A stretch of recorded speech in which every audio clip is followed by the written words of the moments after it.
Hi guys, welcome to Women Empowered Live. I am Victoria Gracie. And I'm Eve Gracie. And we are here to talk about all the things in our life that can either bring difficulty, struggle, ways we want to thrive, things that we have always felt silenced in or want to explore together. And today's topic is fostering friendships. And we qualify to talk about this because we have become like sisters. No, if you've like we actually real are sisters. Like we secured sisterhood in the realest way. Most people, well, some people know our story of how we became friends, but not everyone does. So Victoria and I danced together a very long time ago. We were both in the dance world, in the professional dance world, and we did a few jobs together. One was the Victoria's Secret fashion show. Victoria just posted a photo of that. Check it out on Instagram. Yeah, from God knows how many years ago. A long time ago. We won't say. I don't even know, to be honest. And then we did. Let's see. Show Me the Money. Show Me the Money. Yes. Yeah, we did a show called Show Me the Money. I think there was maybe another one in there, but anyways, we connected through the dance world, and we had some mutual friends as well in the dance world, and we instantly connected with each other. In part because Victoria connects with everybody. So. We'll talk about more of that later. She is the ultimate friend maker. So she's going to tell us her secrets today. But for me, she was just somebody who I noticed that in a world full of dancers, especially female dancers, feeling like somebody who actually genuinely cared and supported and offered connection in a world where there wasn't a lot of that and there was a lot of competition. And so she stood out from so many other people that I made a lot of actually friendships in the dance world that I still have today, but one of a few that was really meaningful for me. And so it's like, what is that element, right? What is that element where you go, oh, I'm going to keep you around. You're going to be here for a long time as a friend. And so we started a friendship, and then Victoria met Hidon somewhere along the lines there. And she then called me out of the blue. Well, we hadn't seen each other. What are you doing? Maybe like 5 or so months, because she was on tour. You were on tour with Rihanna. I had just started with WWE, and she just called me to catch up, and she's telling me, about everything that's going on. She had already told me about Hidon and Jiu-Jitsu, and she basically convinced me to take a Jiu-Jitsu class. I suckered her into it, and then guys. She slid in there like, oh yeah, and I also want you to meet somebody. And I'm like, okay. So thinking I'm just gonna go and take a jiu-jitsu class and then be like, hey, nice to meet you. And no, she had set the whole thing up with Henner, and Henner taught me my first jiu-jitsu class, taught me the 10-minute intro to the rest of my life, basically. For those of you who've ever had your first introduction to jiu-jitsu, trap and roll escape. And yeah, that was it. Imagine it's like, here, meet my friend, mounting on you. Yeah, exactly. Mounted on, like holding me down, saying, how would I escape? And she was like, I don't know if I want to escape. I really tried. I was like, oh, I'm going to be the first one to actually escape this thing. Yes. Yeah. That was pretty Spoiler funny. alert, I was not the first one, but no one escapes. Okay. This is Henner Gracie. We all don't escape the first time. Anyway, that's why we get hooked into jiu-jitsu. And then I secured her as a sister-in-law, because how could Henner not fall in love with this amazingness? And almost 1 year or 1 or 2 years after I married Hidon, she married Henner. Now we have kids that grow up together, and we get to co-quarantine together. And now here we are, co-women empowered living together, and the rest is history. It is. So what a beautiful thing friendships can create, right? How important they are. And that's why I always mention that I never take my friendships for granted. I have such meaningful, strong relationships in my life, and Victoria is one of them. And it's just such a beautiful part of our lives. And I think anyone who has strong relationships and friendships can feel this and connect with this. But you always, I know you get asked a lot, and I get messages a lot too, that basically are people asking like, hey, you guys' relationship just seems so supportive and so genuine. How does that happen? And, how do you create these type of relationships, and what should I be looking for? And that's a really important assessment, because when women on Instagram and on Facebook have asked me, wow, like even my bridesmaids, it was 8 women deep, and they were close women to me. There was some curiosities of like, well, how do you, first of all, find that, cultivate that? All of my friends have either their words screwed me over or become people that I don't enjoy. And I sat with that deeply for a long time. And I was like, man, what is the secret sauce? What is the friendships? Absolutely. We have a very special bond that we mitigate things and understand each other so deeply that we don't even get to a point of fighting, as people have termed it. We don't fight. We have definitely different ideas and agreements on things in the world, but we find such a humane and compassionate way to discuss them and engage with them that there doesn't come a point where there's actual like huge tension. If anything, there's like, oh, did I do something wrong? Are we okay? And then we go, yeah, girl, like we're good. I just want to feel heard. So we really want to go over how we can do that, how people can help cultivate that, and even some of the pitfalls that we might find ourselves in, as I termed it, friend fails. So let's go over some of the friend fails first, because before we even get into like what makes a good friendship, we have to kind of know where we're missing the mark. And again, you guys can add in the chat of anything that might have come up for you during this. But if we can talk about what really is screwing us up, we can figure out then how we can truly thrive. Before we even get into that, can we just acknowledge Victoria's top? This thing is amazing. She walked in. I was like, what is that? Where's that from? Guys, key number one. I couldn't not say that. This is it. Part of friends is pumping your sisters, like going, look at what you're wearing. That's amazing. I said the same thing about her when she walked in. I was like, you're giving me grease lightning all day. I love it. Okay. So now that we've double pumped, back to the friends. Yes, so there's a lot of, and I think this is a good way to start any conversation. When you talk about what you want, first we have to identify what are the challenges, what are the things that you might hit along the way where you go, man, I'm trying to do all these things, but because this exists, this is not happening, right? So one of the first ones that we have to address is, we'll call them societal mind Fs. Okay, societal mind Fs. And give yourself some grace here, because that means everything in society has been a contributing factor to the mental programming of who and what you think you need to be in a friendship. That means TV shows, friend groups, magazines, everything that you've watched or intaken as a human being has gone in as possibilities of how to exist. Yes. And I think one of the first things to address with this is the idea of the scarcity mindset. And unfortunately, this can be created as a byproduct of what we'll call the patriarchy, or other scenarios that basically make women feel like there is only one spot for a woman in anything, that there's a limited number of good men, that there's a limited number of job positions, that there's a limited number of opportunities for women out there. I think that when women and as a society, or society basically creates this feeling that there is this scarcity in terms of opportunity for women, then naturally, what does that create? Some unhealthy competition. And there's healthy competition, and then there's unhealthy competition. And this scarcity mindset, if we subscribe to this, and if we really think that is a true reflection of what our options are, then that might feed into a lot of negativity or toxicity when it comes to relationships. Because again, then it's like, oh, you have a friend at work, but if you think that there's only one person who can get to this next position, you are not going to create, healthy relationships. And I can speak of this specifically from my time at WWE, and talk about a scarcity mindset. At that time, it honestly did feel like there was one spot per show. I mean, and that was historical data. It showed that there was one match per show of a women's match. That's it.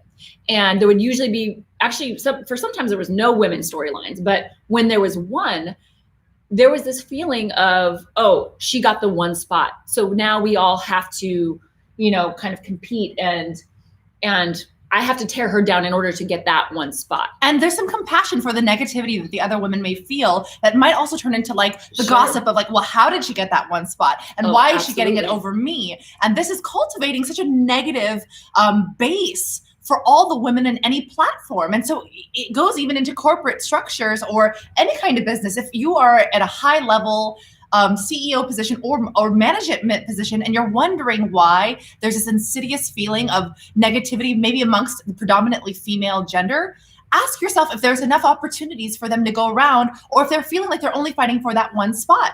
Ask yourself, how can I mitigate this? How? Possibly by altering the amount of opportunities for women. That's exactly it. And that's exactly what we felt. And now I'm not in WWE anymore, but I imagine now with the with the increased opportunity for women. And now that there's multiple women's matches and multiple women's storylines, and I mean, there's a whole pay-per-view dedicated to women's wrestling, I imagine that helps the culture, the locker room culture, we'll call it, of how they can support each other. And instead of thinking, oh, there's only one spot, so I have to, make her look worse or tear her down so I can get that spot, when the thought is, hey, if she does a great job, now the world goes, oh, wait, women can do a great job at this role. So maybe we should allow other women to do this role, or, encourage other women to take on these roles. So it all comes with that mindset. And if we have this abundant mindset of the opportunities that are out there for women, the amount of men that are out, good men that are out there for relationships, we just have to come at it with an abundant mindset. And I think, and you addressed also this idea of society, like the images and the imagery and the messaging. Yeah, right, just in general, when I was being in high school exposed to either both magazines and or TV shows, or now Instagram at its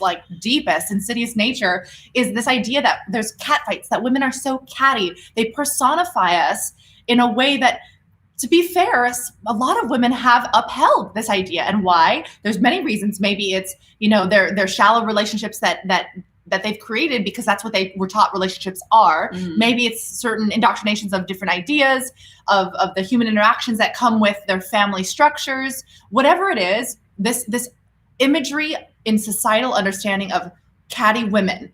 I mean, every movie has and just think about, we have now reality shows, like these reality shows, that is what the entertaining factor is, right? Yep. And so it somewhere along the line, it became entertaining to watch women fight over silly things, right? And again, that might be something that again was created maybe by the idea of men wanting to watch that, but then women also like to watch that too and feed into that. So not that it's again wrong or to appreciate certain types of entertainment, but when you can acknowledge and say, that's entertainment, that's a show, but this is not a model for how relationships are meant to be used. This is not the model for communication in a relationship, or that's not the type of friendships I want to have, the one that creates for an entertaining storyline for a reality show or for a TV show. So just things to consider when we're talking about expectations for our friendships, and recognizing that these play a role in them. And recognizing that we can contribute to those existence by putting our money and our dollars and our viewing eyes on those kinds of shows that perpetuate this. We want to avoid that. But another pitfall, another friend fail that we don't recognize is being fully aware of the emotional baggage that each of us may bring into a friendship. What can emotional baggage be? I'm just going to go with the biggest, most obvious one, jealousy. Jealousy is something that is innate in a lot of us when we don't feel like we're getting something that either we think we deserve, that we want, that someone else doesn't deserve, that we think, I want to acquire.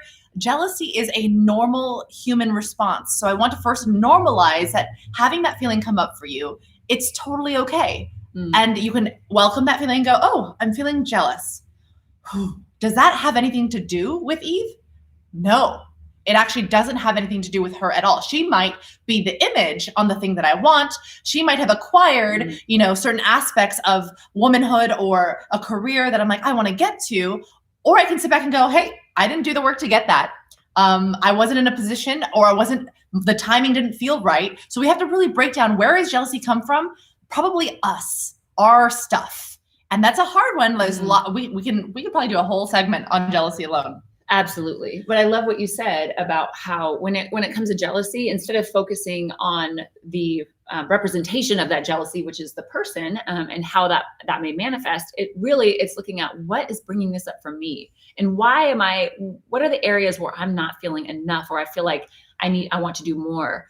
And so if you can look at jealousy as a natural feeling, not to be ashamed of it, and not to say, oh my God, I can't be friends with this person because they make me feel jealous, to recognize like those feelings can come up, but you go, why am I feeling that? And then to have some, conversations with yourself, or some realizations that you go, I'm actually really proud of my friend for doing that. I still have other things that I'm working for, and that's a representation of what I'm still looking to attain. But I agree. Whole talk on jealousy. I'm going to say one more thing on jealousy, because one of the things that I realized would bring up jealousy for me is when someone would attain something that I thought I wanted, or society told me I should want. Let's just say, for an example right now, a really big house. guys, I don't want a big house. It's a lot to clean. It's a headache of a mess. My mom has always told me, small house so you don't have to clean too much. But I was socially programmed to believe that the prestigious feeling of having this huge house with a grand foyer and stairs that double line up back into a yard that, has acreage is this grand accomplishment. But I don't actually want that. So if you find someone that gets something that you think you want, first you really have to ask yourself, did I actually want that? And if so, why? Is it because I was taught that I wanted that, or that my heart really wants that? That's one really good way to break up the jealousy idea. But this also comes down from unmet childhood needs. So all of the emotional baggage that I bring into every relationship, friendship, connection that I come into is usually stemming from my unmet childhood needs. Did I get enough attention? Did I get enough responsiveness, to my emotions? When I got sad, did I have support? When I was angry, was I validated and understood that, hey, that is actually an anger-filled moment? And what type of relationships were modeled for me? So how did I watch my parents interact? How did I watch their relationships? How did I watch my, maybe mother interact with her friends or with her sisters? So, how relationships were modeled to you. These are potentially unmet childhood needs. And this also kind of goes into when you feel a sense of, need, or dependence on others. Yeah. And, maybe you were so dependent on being accepted and being liked and being a part of things, or you never felt like you were. So in your friendships, you exhibit, kind of extreme neediness or connection or clinginess. And the question is, why am I clinging to my friend for my value or my feeling of worth? And those likely go way back. And again, it's usually not about your friend. It's usually about a deeper thing within us. And these are, if you're finding yourself really having challenges in terms of, cultivating these friendships, these are all parts of the questions to ask yourself. What work can I do on my end? Now, it's important to note that sometimes this baggage comes up from our friends, right? So there might be people that we love and we care about. And on certain levels, certain kind of surfacey levels, we really enjoy our time with them. But then we realize, oh man, this person has some deep work to do as well. And you go, no matter how I come at them, there's always a sense of either clinginess or toxicity, or they get jealous or walking on eggshells around them. And, we'll talk more about how to deal with that when that comes up. But that's something to recognize too, that all of us have deeper needs that sometimes need to be addressed before we can talk about building beautiful relationships. Yeah. And one of the easy ways to see that as a child and in children is this idea of control and leveraging of well, fine, I'm not going to invite you to my birthday party. It is like the telltale sign of someone who's like, oh, wow, there's some emotional maturing that needs to happen here. And if that continues into elementary and high school and then adulthood, I'm not going to invite her to my birthday. You have to ask yourself, as an adult woman, am I leveraging an emotional situation against a friend for what and why? And is this a healthy way to interact? And again, a lot of us weren't modeled the behavior that, in fact, a lot of us were modeled behavior that control, coercion, and manipulation were tactics. We do this with kids sometimes. We coerce them into doing things. And then we wonder, well, how did they get that tactic? They learned it from us.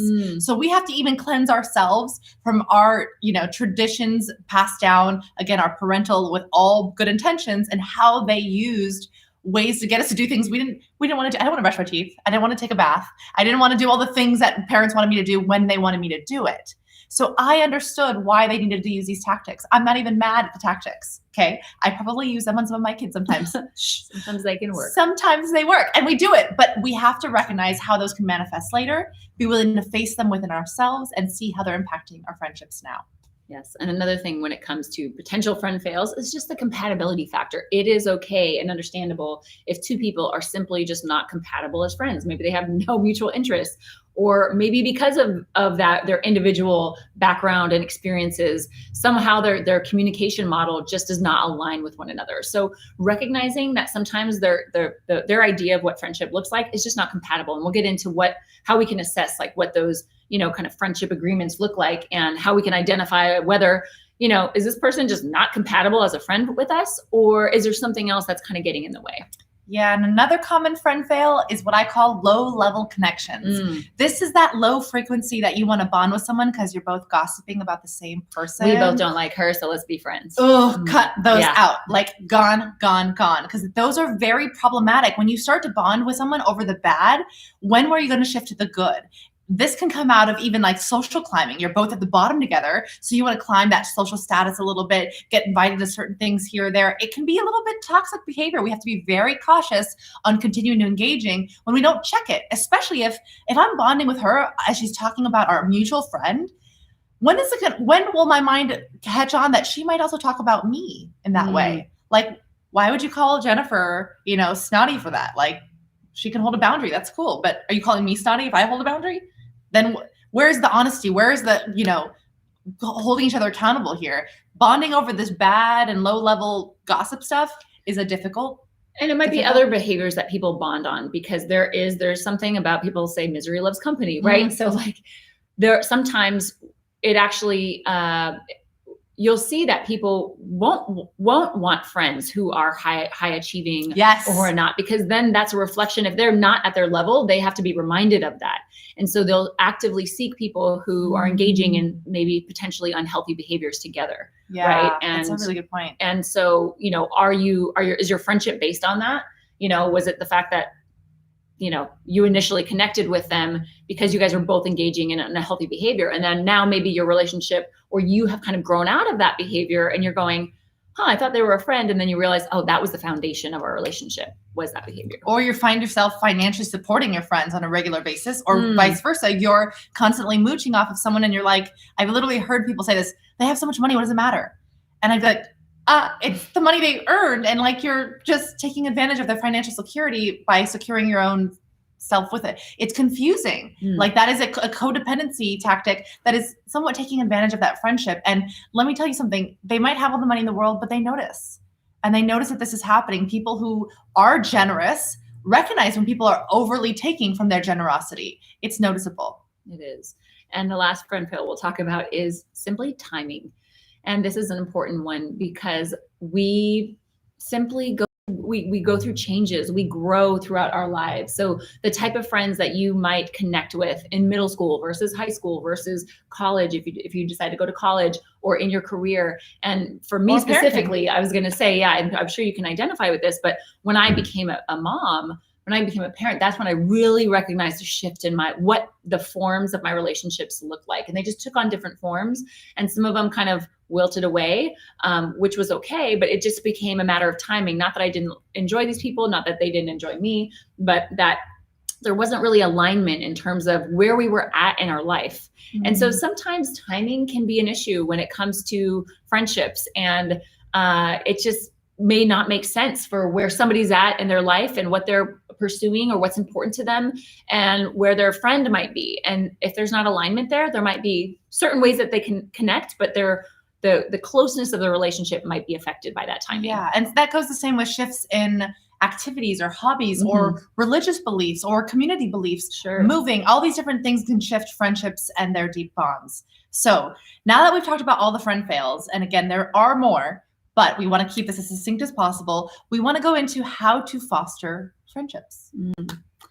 So when thinking about this, kind of the one that the list was really long. The list was really long. It was hard to nail it in. But one of the first things we talked about was the idea of what is the framework. So what is the framework of your friendship? And really identifying that. And so with each relationship that you have, you're going to recognize, wow, there's a different framework for that friendship. And this might be on the surface level, we'll say, might be what is our friendship about? What do we connect over? And what are the limits of that framework? So I think one of the best ways to, keep strong friendships going and to not allow potentially toxic relationships affect your life is this framework, right? Yeah. It's the idea that you might go, okay, I have this coworker. She's super funny. Whenever we go out for drinks after work, it's so much fun. I have a blast with her. But then every once in a while, we'll get into this thing and she goes down this toxic spiral and kind of brings me down with her. Right. So maybe you assess and you go, what's the framework of our relationship? It's work, right? It's work. I enjoy connecting with her on this kind of very surface level. We have a lot of fun together, but I realize, she's not going to be the one I talk to about deep relationship problems I'm having, or maybe even career related issues, because maybe something comes up there. So I think understanding the framework of each relationship, and it's okay that they don't all look the same. And it's also okay to say, you know what, I enjoy certain things about these people. Yeah. And there's other areas where we are just not going to connect there. It doesn't mean that you need to completely eliminate them from your lives, but you just need to recognize what is the framework there and how do you want to engage with that person? And that really will be based on what was it founded on, and where do you feel connections with them, and where do you feel like disconnected from them? Yeah. And I think relationship. Once you understand the full framework of what your friendship could potentially be, and then again, you can include possibilities here to what it actually is, then you can go into our second step of fostering friendships, and that's the relationship agreement. That's understanding how do we engage and how can we have such clarity that we both know that this is kind of where we stay. I'm not going to talk about political, religious, familial, and even deep-seated things with that coworker because I don't really have the trust in there that she won't go into a toxic spiral and use that information against me. And this relationship agreement helps you be clear with her that when she does enter into areas that you don't feel comfortable or you don't trust her to go into, you can say, yeah, I don't really want to talk about that right now. Let's stay here having fun. And you can keep it where you guys agree to. And sometimes that changes over time. Sometimes you started with a small, boundary here, and then the boundary grows and you go, oh my gosh, we have expanded into the family life. I can trust her now with my family information. Wow, we've actually grown comfort into mutual acceptance of our differences in religion. I can expand her to that circle. And that's the beauty of a relationship agreement, is once you're clear on what those are and what those boundaries can be, that can also shift. It can be moldable. And once we've gone on a line, you could really pull it back and say, hey, you know what? I've told you a lot of personal information about my family and my experiences. And I feel like that lately we've been using a lot of those commentary against me. I want to just really make a line to not talk about those anymore. And, that was actually a big thing for me. When I went to college, I was 5 years of just exploring who I was as a human being. And I would tell stories about this to friends, but then the stories that I would tell would somehow be used back at me in terms of like a funny way. And it got to a point where 15 years later, those funny ways still came up. And I started to get rubbed wrong. And I was like, hey, you keep bringing up that story that I told you about my college years.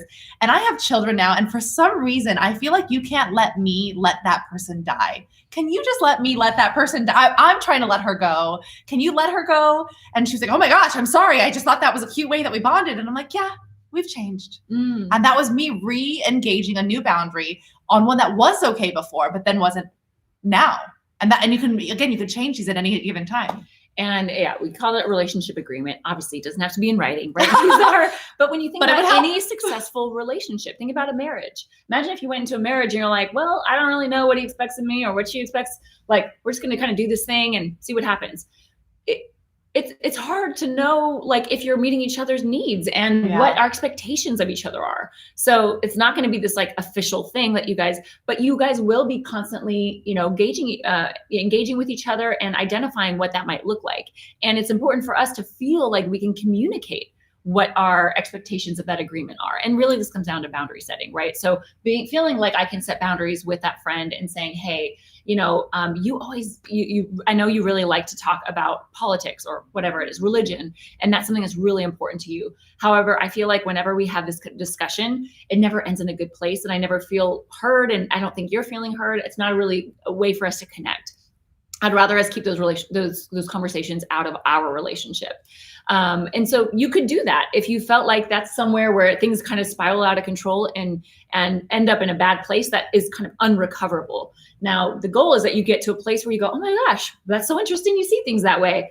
I see things differently. And you can explore and say, what do you think about that? Oh, wow, that's interesting. And it would be beautiful. You can get to a place of mutual understanding.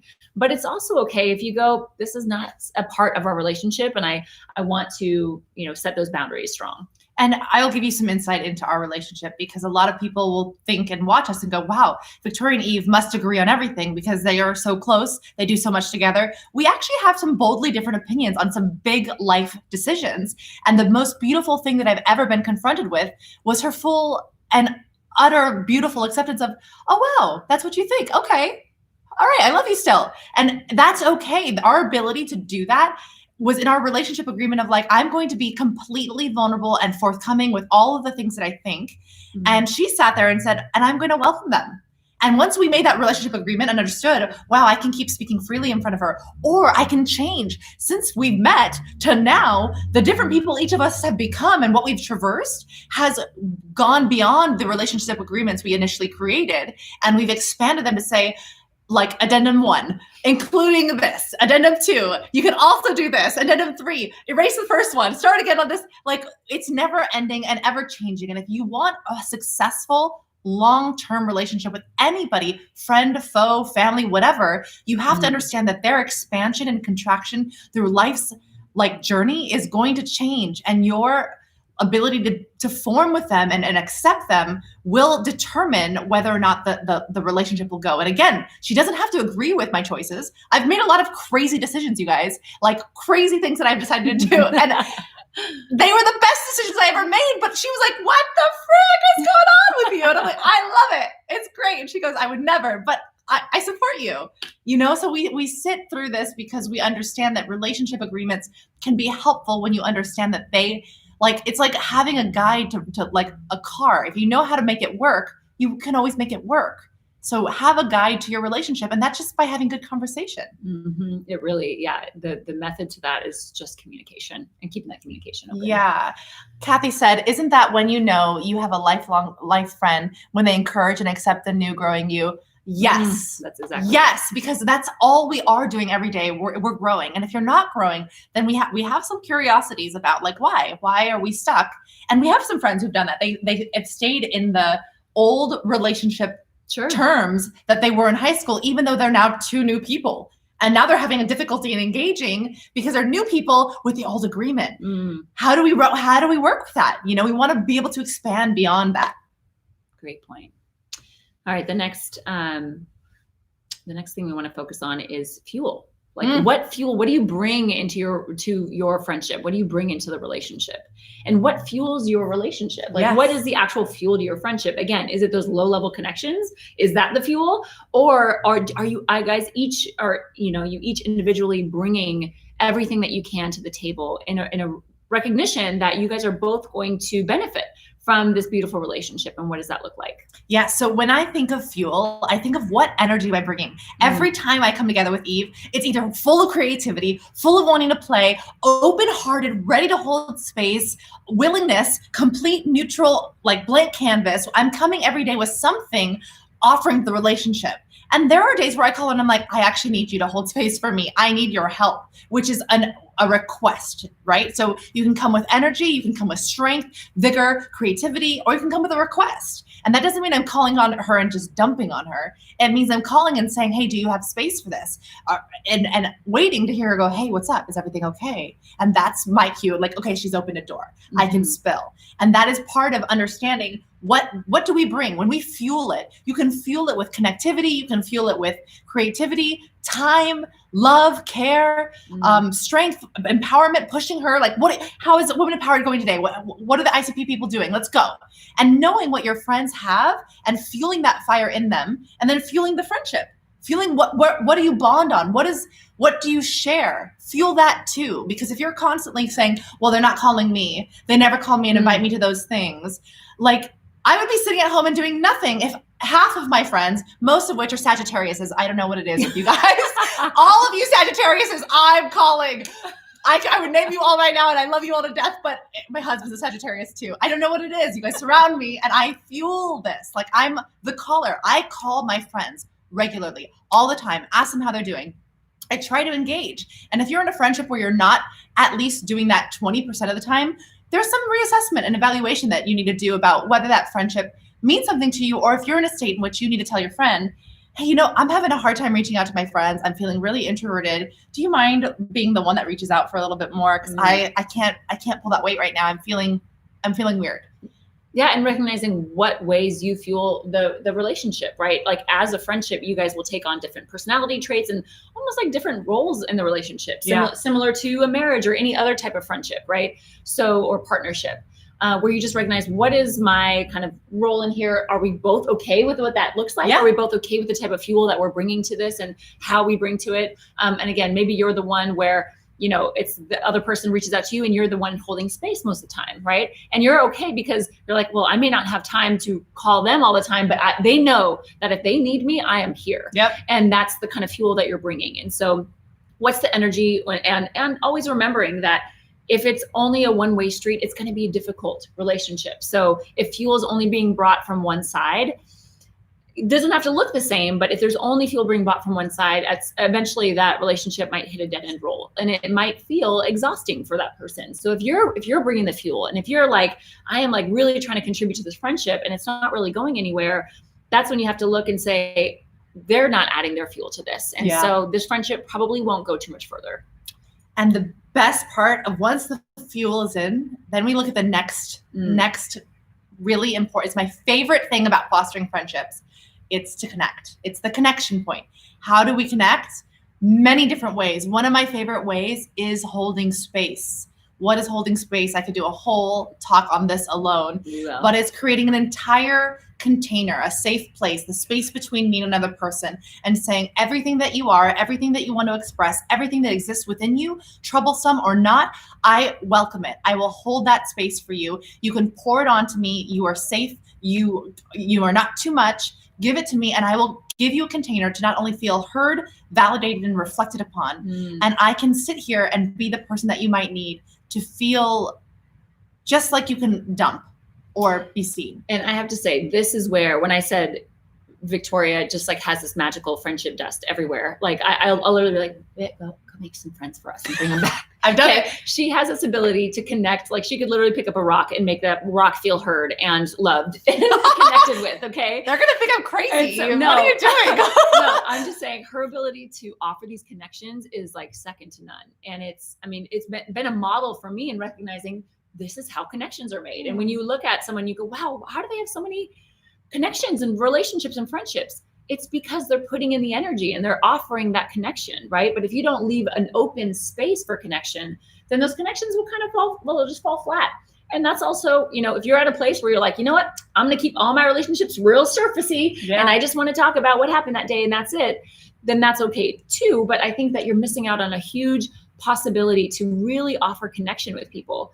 And so what does that look like? Victoria mentioned one, which is holding space for each other. Somebody, once they go, wow, this person is just willing to like listen to me and just hear me. Like that's a huge way to connect with people. Another one is being somebody's cheerleader. That's another way to connect with somebody, where immediately, as you guys connect and maybe start to form your friendship, you just feel like, wow, every time I'm around this person, they just make me feel better. They believe in me. They believe in me, and I'm talking to them about what's going on, and they're excited for me, and they're bringing this, great energy. And so once you recognize like that's how they are connecting with me, through support and through being a cheerleader and through cheering me on.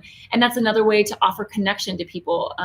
And so I think people just have naturally different, like some people are just naturally more vulnerable, and they're just like that's Victoria. She's like, here's my heart. It's open. And then give me yours. And I'm here for you. And there's others that might feel a little bit more reserved in that. And so then you go, well, what is my way to connect? And if it's like, girl, I love your shirt today. Maybe that's your way of connecting with others and making them feel like, oh, this person is here for me. I'd say, and one of the things that Eve really taught me because she was on tour for so long, and so was I, and we were in such distant places that when I stopped touring, she kept touring, and she would still find a way to send gifts. You would come home and you're like, I couldn't be there, or I'm late, but here, I have this amazing thing for you. She put thought into a gift that was like, if I can't give you my time, I'm going to give you the time that I did have to give you a gift of something else. And again, all the love languages that exist are at your disposal to really engage in these relationships and friendships that might mean something to you, or if they do mean something to you. And that's just one way to learn that. For me, eye-to-eye connection, quality time, spending time with someone is so important. But knowing that someone I really cared about was out of town, I knew that wasn't a possibility for her. So she did her way of showing love, which I understood of like, oh my gosh, that is Eve's way of communicating that she is offering connection through these gifts that she would bring home from her tours. And I'd be like, oh my God, that's so thoughtful. You thought of me in the middle of China or wherever it was that you bought me that cute karate girl from. It's not karate, samurai girl. So just knowing that there are vast ways that you can implore this connection with your relationships. Yeah. And recognizing that, those connections will look different. each of you might bring different forms of connections, and are those compatible or are they not, right? Correct. So it goes back to compatibility. And then I think, the next really important thing to consider when building friendships is there honesty and is there integrity? Is your relationship built on honesty and integrity? I'm just gonna have you pause for a minute. Honesty and integrity. First, Eve, before we can even ask them if any of their friendships are built on honesty and integrity, we have to first ask if they themselves are being honest and have integrity with themselves. Because if you are honest with yourself, you might realize some of the friendships you have, you don't even want. You might realize that you are lying to yourself about who it is you think you are. I know that there were times in my life, recent and far away, that I was like, wow, I tried on that person for a while and that didn't function for me. And I thought I was her and I thought she was me. And I was having such a fun relationship attaching to that. But that's not who I want to be. That's not who I want to exist as on a regular basis. So then when you go into these relationships, how can you have an honest and integrity-filled relationship if you are lying to yourself about who you are, what you want to be doing, and the kind of life you want to live? And that's like a real woke moment for yourself to just sit and be truthful. Yes. And then once you feel like, okay, I feel like I'm at a point in my life where I can honestly say, I think I know what I want, what I want in my relationships, what I want in my life, then you can be honest with each other. And so that ability to be honest with each other, and maybe that is you simply saying, hey, honestly, when you did that the other day and you told all those people that, or, you told somebody something about me that you thought was funny, it actually kind of hurt my feelings and made me feel like you were making fun of me and I didn't like it. And if you can bring honesty to the equation and then see how your friend responds to that, that is going to be a true telling of the foundation of your relationship. And if that is a true friendship. So if you can be as honest as you want, or you just go, you know what, I'm a hot mess right now and I just need some support. And if your friend, goes, well, get it together, I can't be there for you.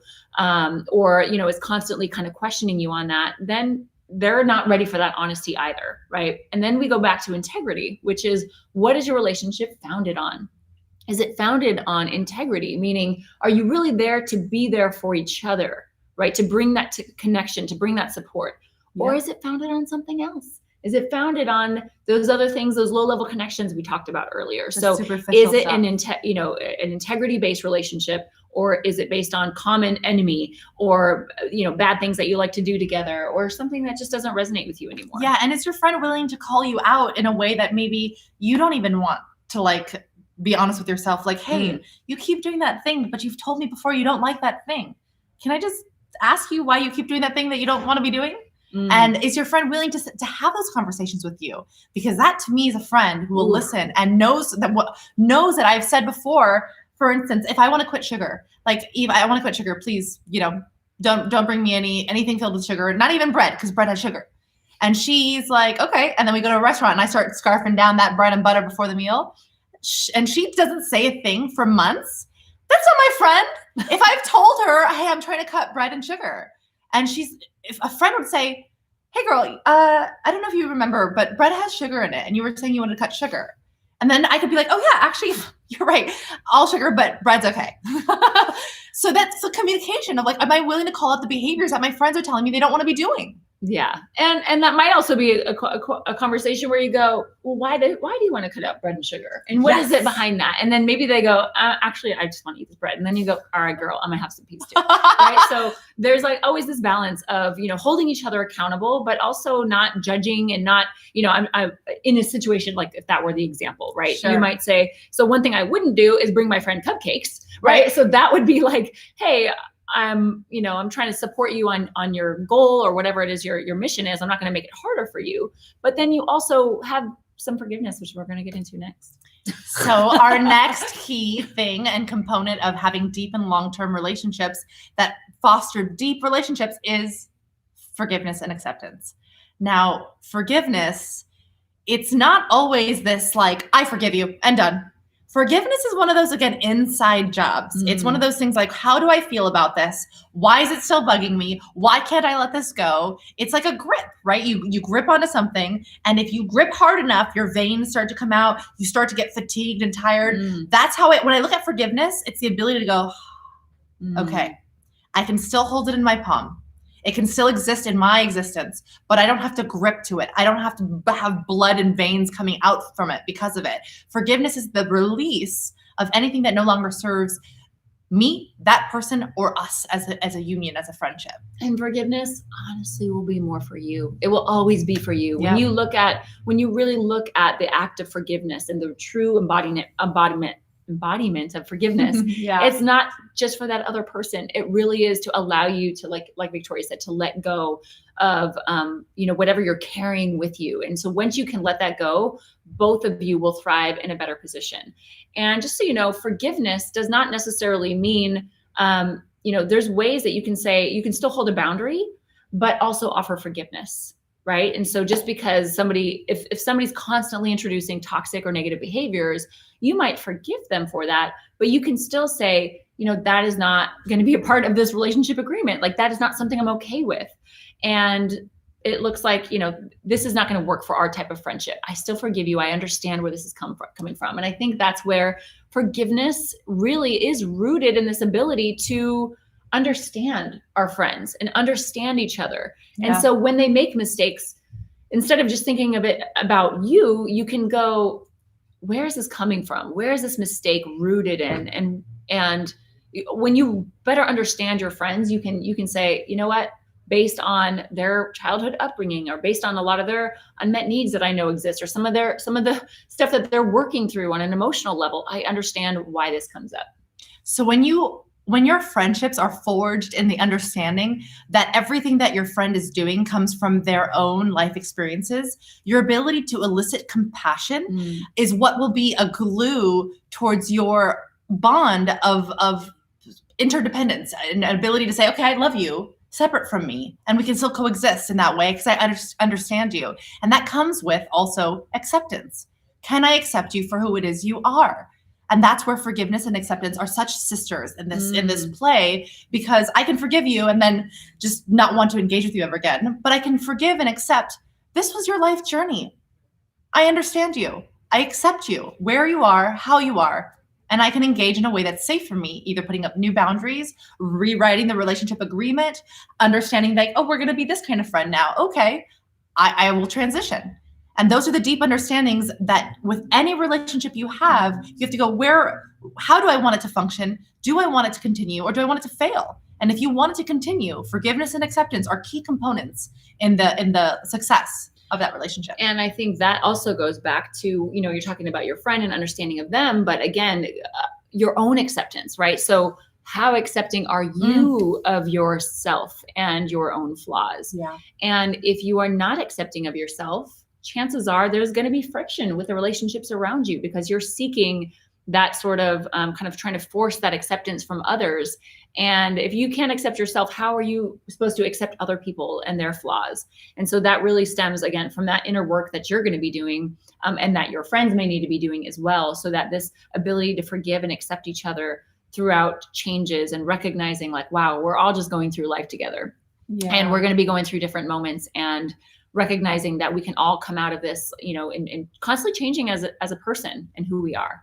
And it's likely that if you're having a difficulty either accepting yourself or forgiving yourself, that you were raised in a parenting paradigm in which you were not feeling like who it is you were was accepted, or that the things that you did were forgiven and that they were judged, in fact. So you likely have been nurtured into the mentality that you must judge others because you feel you need to be perfect, that your friends should also hold this same level of perfectionism in this relationship, friendship connection. And that can be hard to break if you don't break yours first. There's also this thing of it being hard to forgive other people when you can't even forgive yourself, right? So sometimes you forgiving them takes actually the ability for you to recognize your role in that. So it's easier to just say, nope, I'm not going to forgive you. And this is a friendship that has to end, because it doesn't force you to look at how you may have contributed to that disagreement or to that challenge that you guys face together. So it's easier to do that than to say, I have to offer forgiveness. And in order to do that, I have to look at what ways I co-created this with this person. And that's a challenging thing for many people to do. It kind of feels yucky sometimes. Yeah. So moving forward, my ultimate favorite one of fostering friendships and creating the most successful connections in the world is to show up for your friends. Why is this so important to me? Because every time I ask Eve to come to something, every time I have an event, every time I've ever invited her, she has shown up. And I come from the land of La La Land, of Los Angeles, where a lot of people are what we call flaky friends. You invite them to something and they never show up and you don't understand why. I actually remember many birthday parties gave me anxiety because I would invite people and on the day of, I would get all the last minute, sorry girl, got a last minute audition. Sorry, I have this thing. Sorry. My dog, she's just really needy right now. And I'm like, okay. And I would have invited 30 people and maybe 3 had shown up to something that I had planned extensively for, which again, I don't expect people to revolve around my life at all. So that's period. You have to keep my expectations of friendships low. But my friends who showed up, I was like, who are you?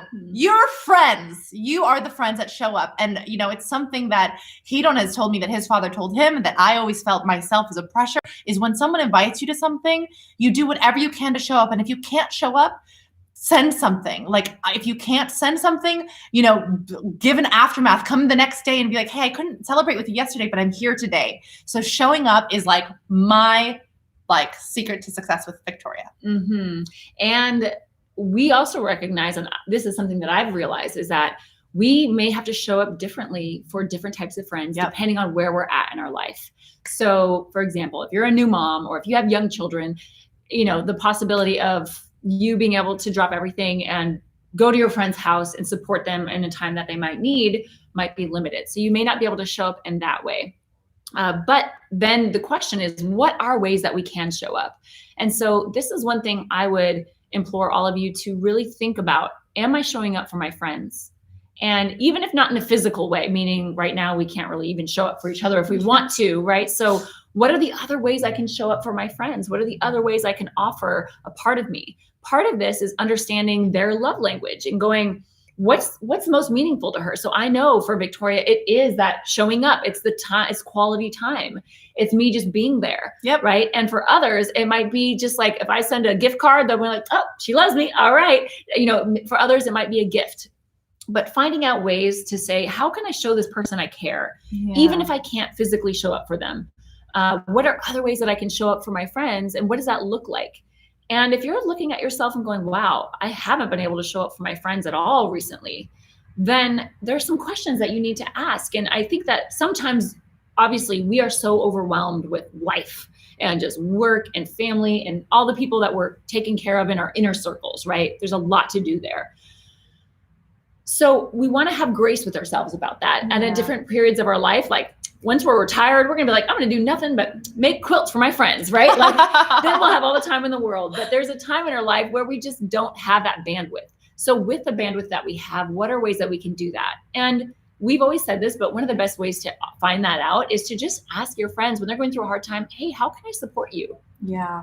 I can't be with you right now physically. But what are other ways that I support you? Is there anything that you need? And then you can kind of go above and beyond. And so, or finding ways to reach out to them and make them feel just like they're being connected with and in touch with. And one thing that recently happened with some really good friends of mine, and I'm part of a sorority from college, and we're still all very close, is one of my sisters just basically said, hey, one of our sisters needs some support right now. Can you guys all reach out? So maybe it's actually, if you can't yourself be the one reaching out, you go, hey, you guys, I think our sister needs help. You put out the bat signal. You put out the bat, yeah, the one-arm signal, whatever you want to call it. And then you have everyone do their part and say, I can't be there, but can you help? Or can you deliver this thing to them? Or, what are ways that you can help? And so that's another way of finding a way to show up. One of my favorite ways that I've seen women that I'm lucky to call my friends just really support other women and other friends is supporting their businesses. Right now, more than ever, people are struggling to figure out where their business is going to pivot. People who have been dependent on human interaction for the success of their business are pivoting in ways that we've never seen before. So I have been like, wow, I can't go hang out with them. I don't know how else to support them. I'm going to pump their business. I'm going to market for them. I'm going to make 4 referrals and say, wait, you need a what? I got your girl. This is what you need to look into. Because right now, I know more than ever that women who have had children have a hard time bridging back to like, what career am I going to be? Where do I even see myself? Identity crisis, all those types of feelings. So one of the ways that I also help foster and show up to people in friendship form is by pumping their businesses, by showing, hey, I care about the fact that you're putting all of your hours into this business, and maybe I can't come hang out with you because you're not even available for me, but I am going to help you help your business thrive. And that is one of the gifts that you can also give just by sharing on your social media, just shooting out emails. When my book came out, people were sharing things about my book being out to their personal family emails. And I was like, oh my gosh, you didn't need to do that. They're like, Victoria, this is how I show up for you. And I'm like, oh my gosh, it is. Thank you. So understanding that how you show up for people can be so diverse. And in so many ways, you can even diversify how you express it and how you receive it. Showing up. It's just the best. And it's constantly how I look at myself. You know, I'm constantly asking myself, am I being, and this is a hard question sometimes. Sometimes we're like, you know, I haven't been the best friend. And that's a hard thing to recognize is why is that happening? And can I do better? And, you know, is it just the place that I'm at in my life, or, you know, am I just receiving and not giving? And then at some point you go, why aren't my friendships growing? And you go, well, maybe because you're not bringing the fuel and you're not bringing what you can. And again, it doesn't have to look the same as it does, as it may have looked in college, right? Or you planned or bachelorette for somebody's, you know, it might look differently, but the question is, what are the new forms that can take on, and what does that look like? And the last one, and probably the most important. No, that's not the last. Oh, sorry. Yeah, it's not. We got 2 more. Okay, we got two more. Sorry. Second to last. Second to last, yes. The next one is fun. Okay. It's like, what's the point of a friendship without fun? Yes. And fun is different for everybody, right? What we think is fun is probably not what most people think is fun. Like scripting this for us was so much fun. We enjoy doing this. We enjoy hanging out here together. But finding the fun in your friendship is a dual project. You have to figure out, what do you both laugh at? What do you both have fun doing? What do you both feel good when you fail together in certain things? Is it active? Is it physical exertion? Is it intellectual stimulation? Is it emotional bonding? Is it career driven? All these things are like little digging that we have to do. Is it child related, right? Are you doing play dates together and watching your children play? And that is fun for you to watch them engage. So all these different things, you explore this with your friends, because that's how you find out, where's the fun here? Are we based on humor? Or again, is it that low level, low frequency? We're constantly complaining together. We have bad habits. Both of us, we don't like to eat these kinds of things, but we're engaging in it together. We don't like to speak about these things, but we're engaging it together. Find the fun. Find your best light. That point in which you go, oh my gosh, I never feel like this. The point where you feel like a kid again, those are the friends you want to keep around. The point that you feel like, I'm rejuvenated, I feel full and like battery charged every time I spend time with you, those are the friends. And when you can find that with someone, nurture that, fuel that, keep that, do what you can to foster and keep that relationship for as long as you can. I think what's hard for a lot of people right now is the fun is like kind of hard to the fun has been taken out of a lot of our interactions, because it's right underneath fun is fear for a lot of us. And or we've eliminated fun altogether, because our versions of fun, like if your version of fun with your friend is going out to the club and dancing, it's not happening right now. So we either need to explore new versions of what fun looks like for both us and for our friendships, or it's gonna feel like, why do I feel like I'm not connecting with that many people around you? And then the other question is our relationship only based on fun, right? Yeah. So that's the other, and there will be relationships like that, and that's okay to have those, as long as, again, in that framework, you go, oh, okay, that's a fun relationship. That's the one that you'll go out dancing and you go to the bar after your work or whatever you guys like to do, or maybe just a play date. Like that's the play date friend where our friends play together, but everything else stays pretty surfacey. It's also okay to have that. But now that fun has been removed from a lot of our relationships, it's like, where do we find that? Yeah. I'm trying to get a Zoom game night together. Here's looking at you, Eve. I'm down. Let's do it. I'm in. But I've been saying that for a while, but like, just, we got to figure out ways around it. And now, a lot of people are doing more things outdoors, and there's other ways to engage or go hiking together. And so we just have to rediscover what that looks like. It's not as easy as it will be someday once things get more back to normal. I want to create an outdoor dance class. I've actually talked about someone, so we can, if any local women empowered women want to do that, message me. We can get on it. So the last one, and this is now the real last one, and the most important one is the willingness to walk. It is so important to know when a friendship no longer serves one or both people in the friendship, and that you don't feel any social, emotional, or mental pressure to remain in any relationship that no longer serves either of you or even one of you, because that is not healthy for either one. And what you'll find is if you're engaging in a relationship that is draining, is emotionally draining for one of those reasons we discussed, whether it's emotional baggage, whether it's this kind of, again, like the societal, like this person is really caught up in this idea of jealousy and gossip and all of that, and it's just not feeling good. And if you're caught up with that, that will honestly likely affect your other friendships. Yeah. And so sometimes, especially if you have like a big group of friends, and then there's one that's always like pitting somebody against each other, this can affect your overall ability to foster beautiful and meaningful friendships. Yeah. So people can know when you're ready to walk away. They can feel it. And if it's a true friendship and it's at getting to the point where you say, here's my boundaries, here's this agreement that we have, like, these are the things I'm not okay with. And if they feel like you're so needy that, or clingy, that they just go, oh, I can do whatever I want, and this person's going to stay by me no matter what. If they feel that, then there's no need to change that or to adapt to that. But if instead they feel the energy of like, wow, this is somebody I don't want to lose in my life, and their relationship is really important to me, I want to do whatever I can to keep them a part of my life, and whatever that looks like. Yeah. But people know, they just know. It's the same, honestly, it's the same in a relationship. It's in a romantic relationship.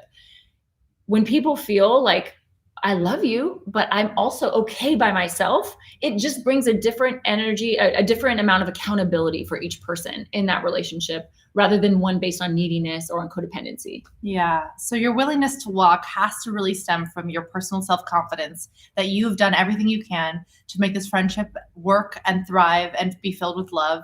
And if it still, for whatever reason, is not feeling good, or it's just a friendship that might be too much work, like I'm giving all the effort here and they're giving none, then there's a point in which you can say, you know what, this no longer serves me, this no longer serves us. You don't have to have some really big breakup. That's not necessarily how friendships have to work. You can also just phase people out, call them less, engage with them less. And if they aren't making as much to call right back, then you can kind of learn, oh, wow, we're both kind of phasing out of this. That's okay. And have full, again, forgiveness and acceptance that this time has run its course and that you're both growing out of it.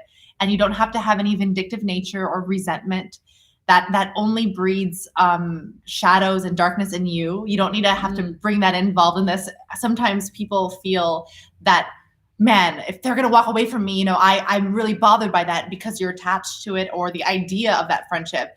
But the stronger you find your own stance, the more you're okay with them leaving, the more beauty you can bring into your life, and you're opening up the space for a new friend, maybe someone who can be more compatible with you, who can offer more time, more care, more love, and more fun. And that is a gift. So just allow someone who wants to leave. And if that person is you, I empower you to take that walk. So important. And I think this is where, like, now at the point of our lives where I'm going to be 36 at the end of next month, and to just say, wow, I've got my friendships that I've got are really solid. And it's because not all the friendships that I've had over my life have stuck, and they've taken on different forms, and that's okay. And I go, wow, this is a type of relationship that I love for what it is, but I recognize its limitations. And so recognizing the limitations and the framework of it is just so important. One thing I wanted you to just give a little tip on, because I can't speak on this, but what is it? So when it comes to actually making new friends, because I think that we're like, I specifically have recognized like that I am at a point where a lot of my old friendships have taken on new form because I'm a parent now. And I just can't have that same level of connection because I'm like, hey, want to go to brunch? And I'm like, yeah, can I bring my 2 kids around along? And they're just like, no, no thanks. And I get that too. Like, if you don't have kids, you may not want to do all of your activities with young kids who are screaming and throwing food. I get that. But then the question is, how do we make new friends? So how do we, as we go on in life, how do we reach out and make new connections with people? Or how do we sample that? Because I just found one friend who knows how to make friends, and then I'm just like, bring them back. And then introduce them to me. But okay, so I have a few different tactics of making friends. One, and we've gotten 2 friends, Whitney and Tuet, from these, is that my children happen to like these other children. And once they went there, I started to I interrogate the mother. I ask them about each other. Interrogate. And I use interrogate really loose. I'm like open. I'm like, hi, oh my God, your kids are so great. And we just start bonding quickly. I ask them, what they like to do. I get really deep to the level of openness. So I don't pull back. My body language is open. It's free. It's connected. I'm engaged. I lean forward. I have eye contact, and I'm showing them I'm interested. And then I'm serious about what I want from them. If I'm engaged and I enjoy their energy right then and there, I'll say, do you live near here? I find out accessible information that's not like, where do you live? Give me your address. But do you live nearby? Oh, okay, you're an accessible person.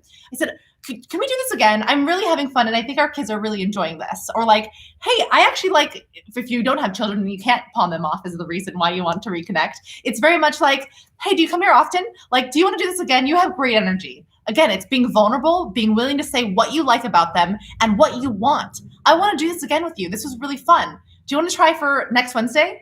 So then bringing in a date, a solid date, like, dude, let's do this again. And I mean business. Because most people are like, hey, yeah, let's hang out. Let's hang out. Call me. A lot of those. And it's like this airy thing of like some indefinite time that doesn't exist. No, let's go next Wednesday. I'm free. And you just throw it out there and you commit to it. So again, it takes forward feelings of like, here's what I'm feeling. I'm courageous. I'm willing to make a commitment to a future time, and I like you. And so then you show up again the next time, and then all right, how deep am I going to go? And then you just offer yourself first. If you're willing to offer yourself first, people can take you or leave you. And I do it so quickly because I want them to leave me if they're not the ones, and I want them to stay if they are. So I'm an open book. I'm very transparent to many people because I'm like, hey, here's where I am. Here's what my family life is like. Do you want to engage in this way? And so I really invite people in with as much truth as I can offer, with as much energy. Again, I'm like, I'm open and with commitment, with a strong hold of like, next Wednesday, let's do it. You're down? You're not down? And that's also finding things that you have in common. So, and that's why, you guys wrote Jiu-Jitsu, right? So finding a commonality. And I think as we get older, it's interesting because you're not in school anymore, right? Like in school, you just kind of like, oh, we're in the same class, so I guess we'll be friends. Or in college, you find mutual interests. But as you go on, and then maybe in your job, you'll find coworkers that you connect with. But if you don't, or beyond those, sometimes it's hard to find areas where you connect with other women or other potential friends. And so that's where, Jiu-Jitsu is a beautiful one because you just go, hey, we're both doing this thing together and finding ways to engage. And I love that about like literally setting a date and just being like, hey, are you free for lunch after this? Or tomorrow after class, do you want to go for lunch with me or grab a coffee? Whatever that looks like. And, using those but leaning into it. And that's really it. And I've done that with friends on Instagram too. When they write me like, hey, let's hang out. And I'm like, great, tomorrow at 5. Like, I just cut to the chase. Let's not wait. Let me know when you're available. No, tomorrow at 5. That's it. I'm offering. And of course, it's like, I can't. Then we start negotiating more. But the sooner you jump in with a date and a time, that shows your seriousness. That's the next step. Yeah. And I think there's also just the other side of this real quick is that sometimes we're at a place where we're like, you know what? I'm at my friend Kat. I can't show up for my friends as it is. Or like, I'm trying to just show up for my friends that I have. And so I really want to focus on those. Yeah. And so sometimes you just realize like, oh, here's a great person. I'm glad I met him. And, maybe there is something that we'll interact on a future basis, but this isn't one I can really invest into. And that's okay too, to recognize that like you want to focus more on the friendships that you're continuing to build, and you don't have necessarily room for new ones. Or even what I felt a little bit during quarantine, I started to go into a bit of a hermit state. And all of my friendships, I mean, whether they know it or not, maybe even suffered a little bit like, wow, Victoria's not called or reached out. Does she even care? I was going into myself. So I had to care for me. And because I have a hard time asking for help, I don't call people when I need things. I call people when I want to give. So I kind of went into like this hermited state, and people did call and check on me. They're like, are you okay? You alive, girl? Because normally you're calling me more regularly. So it's also about knowing your friends and feeling when you can reach out and they can reach in. That's it. So to kind of summarize everything in terms of fostering meaningful friendships, we talked about defining the framework of your relationship and knowing that can change, right? The relationship agreement. What is your relationship based on, and allowing that to flex and flow over the years? Yes, the fuel that you give it. How can you pump this relationship with all the goodness it needs? And then how do you connect? Connection is so important. And then honesty and integrity. Are you being honest with yourself, and is your relationship built on integrity? And then forgiveness and acceptance. Can you forgive and accept not just them, but yourself? And show up. Show up for your friends in whatever way you can. Yeah, and girl, have fun. How do you have fun? And then most importantly, be willing to walk away if the relationship is no longer serving you. Goodbye. Bye-bye. That's it. So you guys, if you get a chance, leave us some comments. Tell us how you foster deep friendships, what's worked for you, and what's been a friend fail. Where did your friendship go wrong, and what did you learn from it, and how can you move forward from that failure? I'm just got to say that I am exceptionally grateful for my friendships, and specifically for you as a friend.